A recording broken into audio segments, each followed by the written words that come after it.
Hello viewers, I doctor SBK Lal welcome you all in my YouTube channel. मेरे YouTube channel में आपका बहुत बहुत स्वागत है। अगर आप इस चैनल पर नए हैं तो चैनल को लाइक शेयर और सब्सक्राइब कर लें। आज का वीडियो बहुत खास होने वाला है।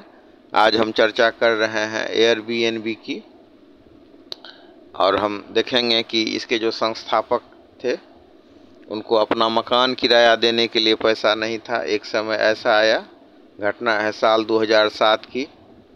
अमेरिका के सैन फ्रांसिस्को में दो नौजवान ब्रायन चेस्की और जो गोबिया पैसे की कमी के कारण अपना मकान किराया देने में सक्षम नहीं थे, और उसी समय सैन फ्रांसिस्को में एक कॉन्फ्रेंस आयोजित होने वाला था।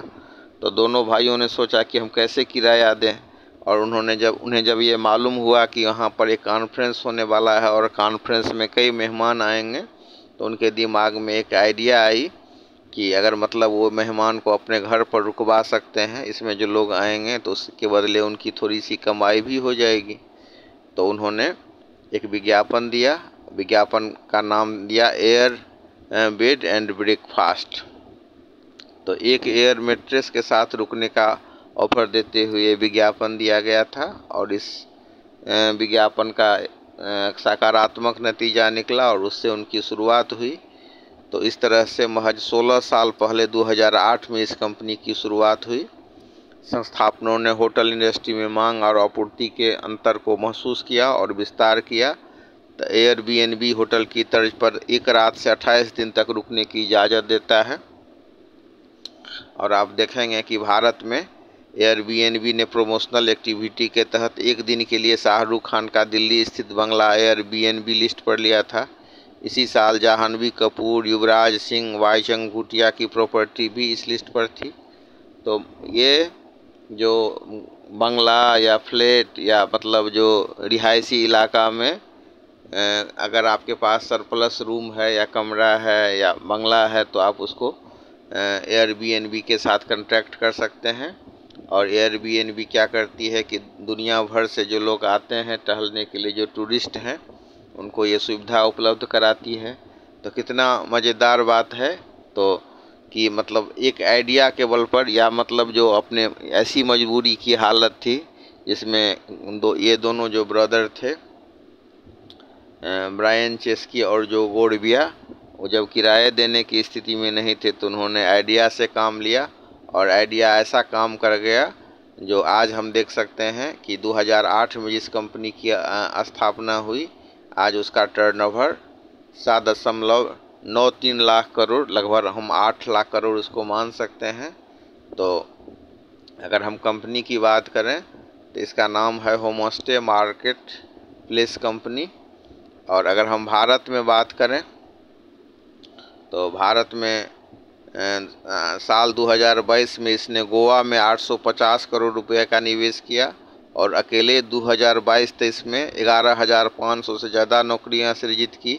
वहीं भारत की जीडीपी में 7200 करोड़ रुपया का योगदान दिया, और 12 महीने में 85,000 से ज़्यादा नौकरियां दी। तो इस तरह से हम देख सकते हैं कि कितना सफलता इसको प्राप्त हुई। और सबसे बड़ी बात है कि जो आम आदमी है उसको भी ये सुविधा और मतलब कुछ पैसा भी उपलब्ध कराता है, और उसको एक काम भी मुहैया करवाता है। और वहीं जो पर्यटक आते हैं, तो कुछ पर्यटक इसमें ऐसे भी होते हैं जो होटल में रुक रुक करके उब गए रहते हैं। वहीं ऐसा माना जाता है कि एयरबीएनबी की सफलता का राज सस्ता किराया है, और ये जो उपलब्ध कराता है कमरा, उसमें समुद्री तट, दुर्गम पहाड़ पर मौजूद घर बंगले के साथ सेकेंड होम रेंटल पूरे दुनिया भर में मतलब लोकप्रिय हैं। अगर हम अमेरिका की बात ही करें तो अमेरिका में 53% लोगों ने माना कि सस्ते दाम के कारण होटल की तुलना में एयरबीएनबी को प्राथमिकता देते हैं। और फिर अगर हम पूरे दुनिया की बात करें या प्रमुख शहर की बात करें तो न्यूयॉर्क, पेरिस, लंदन जैसे बड़े बड़े शहरों में कुल ट्रैवल डिमांड का 10 से 12% एयरबीएनबी प्रोवाइड करवाता है। 10 से 12% जो मार्केट है ट्रैवल डिमांड का, उसमें एयरबीएनबी का कब्जा है। तो इस तरह से कितनी सफलता इसको मिली। और मतलब जब ये शुरू कर रहे थे कारोबार, तो निवेशकों ने इनको डराया, बहुत नकारा भी। अब ये होटल जो इंडस्ट्री है उसके लिए चुनौती बन चुके हैं। 200 से ज़्यादा देशों में 77 लाख प्रॉपर्टी इस पर एयरबीएनबी पर किराए के लिए उपलब्ध है। और मतलब 6 लोग हर सेकेंड एयरबीएनबी की प्रॉपर्टी में चेक इन करते हैं। $14,000 औसतन कमाई है एयरबीएनबी का होस्ट के एयरबीएनबी होस्ट की। और अमेरिका में बीते साल 85,000 करोड़ रुपए की कमाई रही। साल 2003 में 17% की ग्रोथ दर्ज की गई और 40,000 करोड़ रुपए का शुद्ध मुनाफा हुआ। इस तरह से इसके आय में 153% की वृद्धि हुई। तो ये जो कमाई है वो आइडिया का कमाई है।